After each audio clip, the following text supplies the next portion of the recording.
मेरा ये मानना है कि अभी जो हमारी ऑटो इंडस्ट्री को प्रॉब्लम फेस करने पड़ रहे हैं उसके कई हद तक जिम्मेदार वो खुद भी हैं। ठीक है, इंडिया की बहुत अच्छी पॉलिसीज़ है कि 70% आपने लोकल मैन्युफैक्चर करनी है तो आप फैक्ट्री लगाएंगे, बट एट द एंड मेरा ये मानना है अब वो दौर चला गया कि लोग सिर्फ टैग देख रहे हो। अब एंड यूज़र बहुत सेंसिटिव हो गया, फीचर्स को देखता है, ड्यूरेबिलिटी को भी देखता है। बट वो तो आज ये लास्ट 2 दिन पहले ही 2 गाड़ियाँ लॉन्च हुई हैं। एक चैंगन एक गाड़ी लेके आ रहा है दीपाल इलेक्ट्रिक, और उसी के साथ एक बहुत बड़ा BYD बियॉन्ड योर ड्रीम्स या बिल्ड योर ड्रीम्स, एक टेस्ला किलर भी उसका नाम है। The information of our viewers, मैं ये बताता चलूँ कि BYD जो कार्स लॉन्च कर रही है उनका ये क्लेम है कि वो एक चार्ज में कराची से लेकर साहिवाल तक उनकी गाड़ी जा सकती है। इलेक्ट्रिक का प्रॉब्लम फिल वक्त हमारे कंट्री में ये है कि हमारे पास मिड वे मोटरवेज पे, बिग हाईवेज पे चार्जिंग स्टेशंस अवेलेबल नहीं है। अस्सलामुअलैकुम दोस्तों, हम आप लोगों के पास हाजिर हुए हैं एक ब्रांड न्यू वीडियो के साथ। आज हम लोग का जो वीडियो का फॉर्मेट होगा वो होगा पॉडकास्टिंग फॉर्मेट। तो अहमद शुएब मेरे साथ अवेलेबल हैं, हम लोग मिलके आज का जो टॉपिक डिस्कस करेंगे वो हैं अपकमिंग ऑटो इंडस्ट्री की कार्स क्या होंगी और ऑटोमोटिव इंडस्ट्री को कौन कौन से प्रॉब्लम्स फेस करने पड़ रहे हैं, ये हम अपने इस टॉपिक में डिस्कस करेंगे। इसलिए इस वीडियो को शुरू करने से पहले काइंडली इसको लाइक एंड शेयर ज़रूर कीजिएगा अगर अच्छी लगी, और मेरा चैनल कार नबल्स है उसको सब्सक्राइब करके बेल का आइकन जरूर दबाइएगा। जी अहमद, क्या कहते हैं? तो जैगम, आज जो डिस्कशन होगी वो थोड़ी सी आपकी एक्सपर्टीज़ को लेके होगी। गाड़ियों के आपने बहुत सारे रिव्यूज़ किए हैं तो मैं उसके हवाले से कुछ क्वेश्चंस करूंगा आपसे। सबसे पहला मेरा क्वेश्चन ये होगा कि यार जो क्राइसिस चल रहा है ऑटो इंडस्ट्री का, उसको थोड़ा सा आप बताएं कि वो क्यों क्राइसिस आया हुआ और क्या इसमें प्रॉब्लम है। यार मेरा ये मानना है, मैंने जैसा कि आपने शेयर किया बहुत सारी गाड़ियों के रिव्यूज़ कर चुका हूँ अभी तक, लेकिन डेफिनेटली हमारे से बहुत ज़्यादा एक्सपर्ट लोग मार्केट में अवेलेबल हैं। बट बीइंग यंगस्टर्स और इस कार्स का शौक़ रखने के तहत और इसमें मतलब कि रिसर्च करते रहने के तहत मेरा ये मानना है कि अभी जो हमारी ऑटो इंडस्ट्री को प्रॉब्लम फेस करने पड़ रहे हैं उसके कई हद तक जिम्मेदार वो खुद भी हैं। ठीक है, सबसे बड़ी एक प्रॉब्लम ये है इनोवेशन। इनोवेशन में मीन्स कि हमारे यहाँ पे फैक्ट्री जो लगती है उसमें सामान आया, असेंबल किया और बेच दी। उन्होंने खुद अपने आप को सेल्फ सफिशिएंट ही नहीं किया कि वो सारी टोटल गाड़ी यहाँ पे बनाएं। जैसे इंडिया की बहुत अच्छी पॉलिसीज़ है कि 70% आपने लोकल मैन्युफैक्चर करनी है तो आप फैक्ट्री लगाएंगे, बट हमारी गवर्नमेंट ने जो लूज पॉलिसीज़ दी हैं उनको कि ऑटोमेकर्स आए और वो सारा कुछ इम्पोर्टेड लेके आते थे, उससे भी उन्होंने पैसे अर्न किए, फिर महंगी गाड़ियाँ बेची, एंड यूज़र को महंगी गाड़ियाँ मिली और वो भी पैसा वो बाहर लेके गए। तो एट द एंड हमारी जो ऑटो इंडस्ट्री लोकल इंडस्ट्री है उसको बहुत ज़्यादा, जो लोकल पार्टनर्स हैं, यूजुअली बड़े ब्रांड्स ने आके लोकल पार्टनर्स के साथ पार्टनरशिप की, तो यूजुअली जो लोकल पार्टनर्स हैं वो लोग बहुत ज़्यादा सफ़र किए इसमें। चलें, क्राइसिस की तो बात हो गई, थोड़ा सा आपसे पूछते हैं कि यार कौन कौन सी नई गाड़ियाँ आ गई हैं करंटली पाकिस्तान में, जो कि मैंने देखा आजकल बड़ी रंग बिरंगी गाड़ियाँ भी आना शुरू हो गई। पाकिस्तान के एंड यूज़र के लिए जो गाड़ियों के शौकीन हैं उनके लिए एक अच्छी न्यूज़ तो ये है कि यार they have a lot of options as compared to हमारे बड़े या 20 साल पहले बात की जाए Honda, Toyota and Suzuki. Fourth कोई ऑप्शन नहीं होती थी, अगर होती थी तो वो भी फ्लॉप हो जाती थी। बट अब मेरा ये मानना है कम से कम 10 से 15 ऑप्शंस आपके पास होती 10 से 15 जब आपने एक नई गाड़ी खरीदनी है। जबरदस्त। तो अब मैं आप लोगों को थोड़ा सा ब्रीफली बताता भी जाता हूँ। मेरे चैनल पे मल्टीपल नए ब्रांड्स की गाड़ियों के रिव्यूज़ भी अवेलेबल हैं। उनमें आजकल जो बहुत पॉपुलर जा रही हैं वो हैवल की कार्स हैं। हैवल H6 HEV, उसका भी रिव्यू है। हैवल जोलियन HEV, उसका भी मैंने रिव्यू किया है। एक अच्छा ब्रांड है, अभी 4-5 साल रगड़ा खाएगा तो उसकी ड्यूरेबिलिटी भी टेस्ट हो जाएगी, बट वो बिक रहा है। क्या आपको लगता नहीं कि वो ज़रा ओवर हाइप्ड है, या शायद कुछ यूट्यूब के हवाले से ज़्यादा? यूट्यूब में आप मैं समझ गया आप सुनील पार्क व्हील्स की बात कर रहे हैं, वो exactly. बहुत मार्केटिंग कर रहे हैं, बट एट द एंड मेरा ये मानना है अब वो दौर चला गया कि लोग सिर्फ टैग देख रहे हो। अब एंड यूज़र बहुत सेंसिटिव हो गया, फीचर्स को देखता है, ड्यूरेबिलिटी को भी देखता है, बट वो वैल्यू फॉर मनी भी देखता है कि यार मुझे इतने पैसे लगाने पे वैल्यू फॉर मनी मिल रही है, इन नई चीज़ों को ट्राई कर रहे हैं। तो हैवल एक ऐसा ब्रांड, अपकमिंग ब्रांड है, और भी है, चेंगन की ओशान X7 है, वो भी बहुत चल रही है, चेरी टीगो 8 प्रो है, बहुत चल रही है। ये तीनों बहुत अच्छी गाड़ियाँ अभी न्यू एंट्रेंट्स में। इसके अलावा एक पीजो 2008 जो है किया लकी ने लॉन्च की, वो इतनी नहीं चल सकी, मैंने खुद चलाई है, मैंने 1 साल यूज़ की है। It's a good car, but कुछ उसके इश्यूज थे, वो उसको रिवर्ट बैक करना पड़ गया, रीसेल कम हो गई। और इसके साथ साथ अभी हमारे ये 3 से 4 मैंने आपको बता दिया, चेरी लॉन्च हुई, अच्छी जगह बना रही है, चेंगन ने बहुत अच्छी जगह बना ली है, हैवल ने बहुत अच्छी जगह बना ली है। फिर आप MG को देखें, MG करंटली क्राइसिस में है, MG के अपने भी बहुत सारे प्रॉब्लम्स हैं, बट MG ने बहुत ऑन रोड प्रेजेंस दिखा दिया है। इसी तरह और भी बहुत सारे ब्रांड्स हैं जो अपकमिंग हैं। देखिए, ये तो आप जितने ब्रांड्स बता रहे हैं, इसका मतलब पाकिस्तान में पोटेंशियल तो बहुत ज़्यादा है। तो पोटेंशियल से आप थोड़ा सा ये भी हमें बताएं कि आने वाले वक्त में कौन कौन सी नई गाड़ियां जो है वो पाकिस्तान में इंट्रोड्यूस होने वाली हैं। देखें, एक तो मैं अभी रिसेंट से 2 गाड़ियों की लॉन्च हुई है आज, क्योंकि ये अगस्त चल रहा है, अगस्त की 19-20 डेट है, तो आज ये लास्ट 2 दिन पहले ही 2 गाड़ियां लॉन्च हुई हैं। एक चेंगन एक गाड़ी लेके आ रहा है, दीपाल इलेक्ट्रिक, और उसी के साथ एक बहुत बड़ा BYD बियॉन्ड योर ड्रीम्स या बिल्ड योर ड्रीम्स, एक टेस्ला किलर भी उसका नाम है, वो एक बहुत बड़ा ब्रांड लॉन्च होने जा रहा है। अभी लॉन्च नहीं हुआ, उन्होंने एक एक्सपो सेंटर में एक अपनी प्रेजेंटेशन दिखाई है, अपनी प्रेजेंस का इंटरेस्ट दिया है। उसकी भी मेगा मोटर्स के साथ पार्टनरशिप है, और वो भी कराची में मोस्ट प्रोबेबली अपनी फैक्ट्री लगाने के बाद अनकरीब हैं। तो ये 2 बहुत अच्छे एंट्रेंट्स अपकमिंग हैं, आने वाले हैं। दीपाल मोस्ट प्रोबेबली लॉन्च हो गई है, मार्केट में अवेलेबल हो जाएगी विद इन 1 वीक।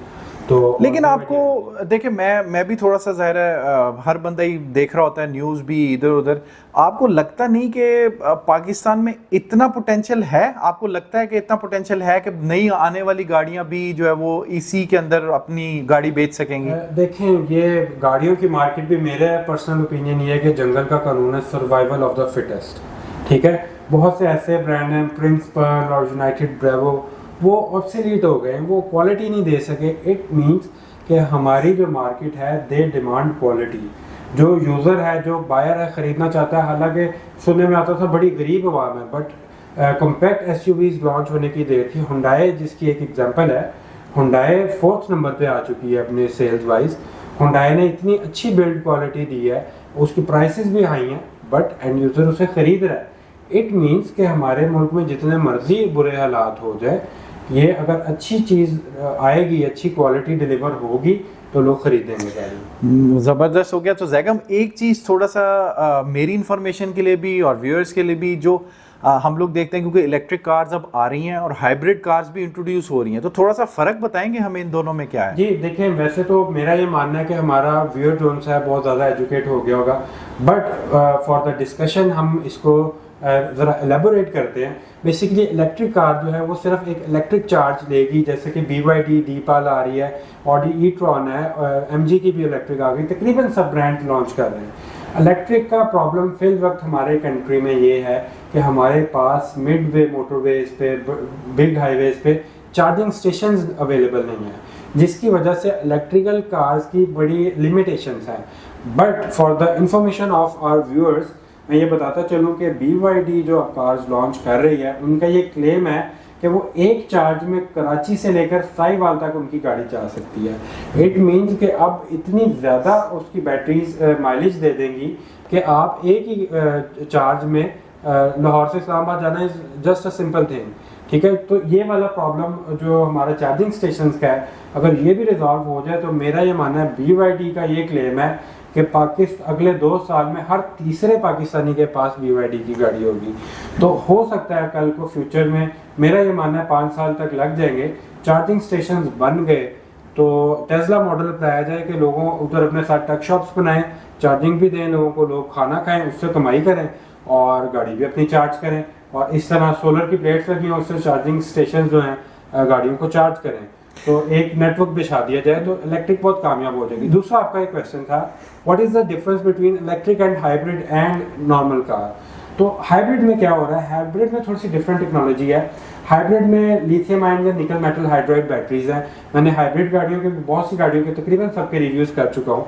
उनमें ये होता है कि आपकी जब गाड़ी स्लो हो जाती है, तो आपके जो इंजन है उसमें जो जनरेटर मोटर लगी हुई है, उससे आपकी बैटरीज रिवर्स में चार्ज हो जाती हैं। रिजनरेटिव ब्रेकिंग भी है, टोयोटा कोरोला क्रॉस आप ही की गाड़ी है जिसका मैंने रिव्यू किया है, बिल्कुल। तो उसमें रीजनरेटिव ब्रेकिंग के जरिए भी हमारी बैटरी चार्ज होती है, जिसकी वजह से हमारी फ्यूल एवरेज बहुत बेहतर हो जाती है। तो ऑल्दो के इनिशियल इन्वेस्टमेंट ज़्यादा है, बट आपके जो फ्यूल एमिशंस कम हो जाएंगी। At the end green energy की तरफ हाइब्रिड भी एक कदम है, और उससे भी ज़्यादा ग्रीनर एनर्जी की तरफ जाना चाहते हैं तो फिर electric is the solution, future है। और इससे भी ज़्यादा अगर आप सोच रहे हैं तो अब हाइड्रोजन फ्यूल कार्स के ऊपर रिसर्च हो रही है, टोयोटा कर रहा है, मल्टीपल और ब्रांड्स कर रहे हैं कि पानी से गाड़ियाँ चलने लग पड़े, जिसके कोई फॉसिल फ्यूल्स ही ना हो, मोस्ट एफिशिएंट फॉर्म हो जाए। बिकॉज इलेक्ट्रिक में भी बैटरीज होती हैं, बैटरीज को मैन्युफैक्चर करने के लिए फॉसिल फ्यूल्स की एमिशंस होती है, क्लाइमेट को इम्पैक्ट करती है स्टिल। देखिए जैगम, इसके ऊपर तो हम बिल्कुल आने वाले वक्तों में एक वीलॉग भी करेंगे, हाइड्रोजन से भी रिलेटेड भी और बाकी चीज़ों पे भी। लेकिन मैं आपसे एक बहुत इंपॉर्टेंट क्वेश्चन करूंगा। सारी हमने गाड़ियों की भी डिस्कशन कर ली, आपने चीज़ें भी, पॉजिटिव चीज़ें भी बता दी, प्राइस को कहाँ रखेंगे? प्राइस मुझे लगता है एक बहुत बड़ा कंसर्न है यार। प्राइस देखें, अभी बेसिकली BYD ने अभी लॉन्च किए, वो मार्केट में अपना रिस्पॉन्स ही चेक कर रहा है, तो फिर वो प्राइस फेंकेंगे। बट मेरा ये मानना है कि प्राइस बहुत की प्लेयर है हमारी मार्केट में। जैसे हुंडई ने सेंटा फी हाइब्रिड लॉन्च किया है, तो हैवेल H6 HEV ने भी हाइब्रिड लॉन्च की। वो सस्ती थी, ज़्यादा फीचर्स दे रही थी, तो चाइनीज़ होने के बावजूद भी कोरियन गाड़ी के ऊपर वो सबकत ले गई, आगे निकल गई, क्योंकि उसकी प्राइस कम थी, फीचर ज़्यादा दे रहे थे। तो इट मीन्स कि हमारी जो मार्केट है वो प्राइस ओरिएंटेड है, प्राइस को बहुत मैटर करती है।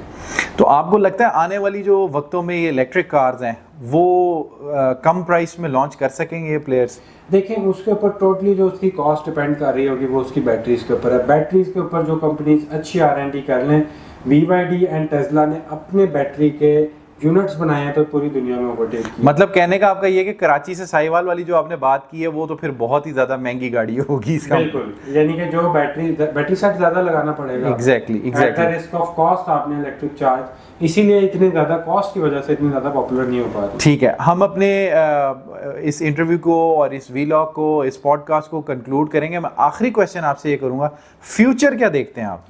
देखें, ये बड़ा आपका अच्छा क्वेश्चन है। फ्यूचर में मैं इसको थोड़ा सा इस तरह भी ले लेता हूँ, तो फ्यूचर में आने वाली कौन सी गाड़ियाँ अपनी जगह बना पाएंगी, इसकी मैं एग्जांपल आपको देता हूँ। किया की स्पोर्टेज है, स्पोर्टेज ने कह लें कि पायनियर थी कॉम्पैक्ट SUVs की, उसने एक बहुत अच्छी मार्केट बना रही है, लेकिन रिसेंटली अब उसको सेल लगानी पड़ रही है, डिस्काउंट ऑफर देनी पड़ रही है।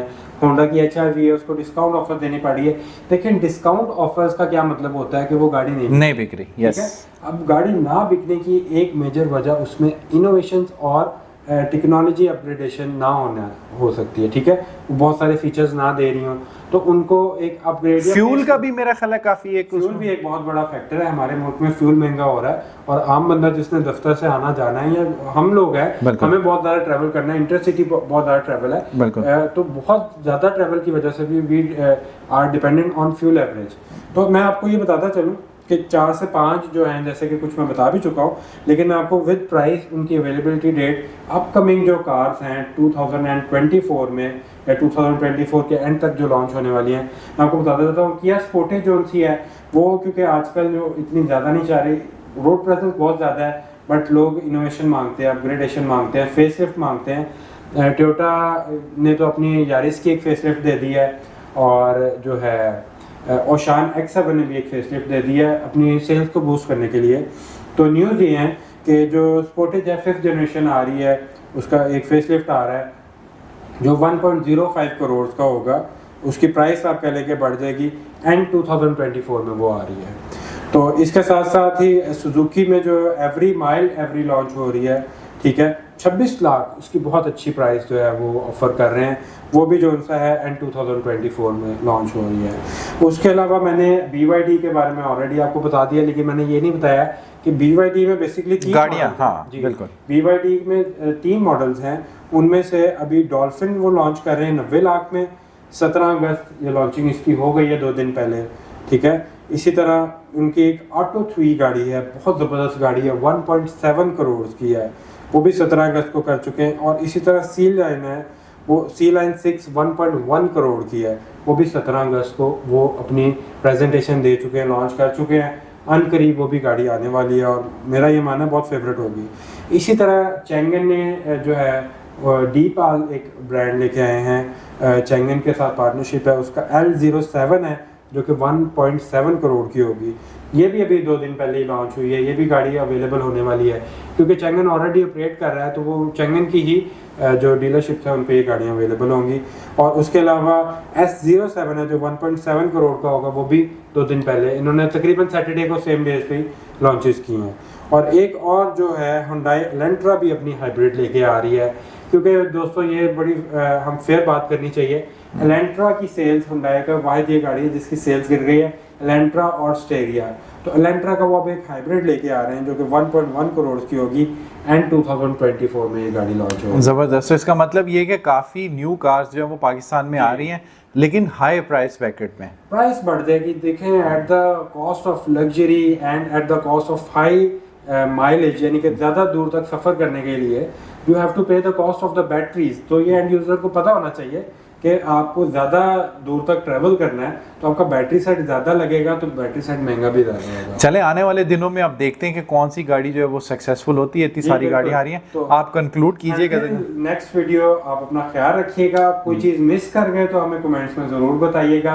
अगर ये वीडियो अच्छी लगी तो लाइक एंड शेयर ज़रूर कीजिएगा। मेरा चैनल है कार नोबल्स, उसे सब्सक्राइब करके बेल का आइकन दबाइएगा। अपना बहुत सा ख्याल रखिएगा। अल्लाह हाफिज़। अल्लाह।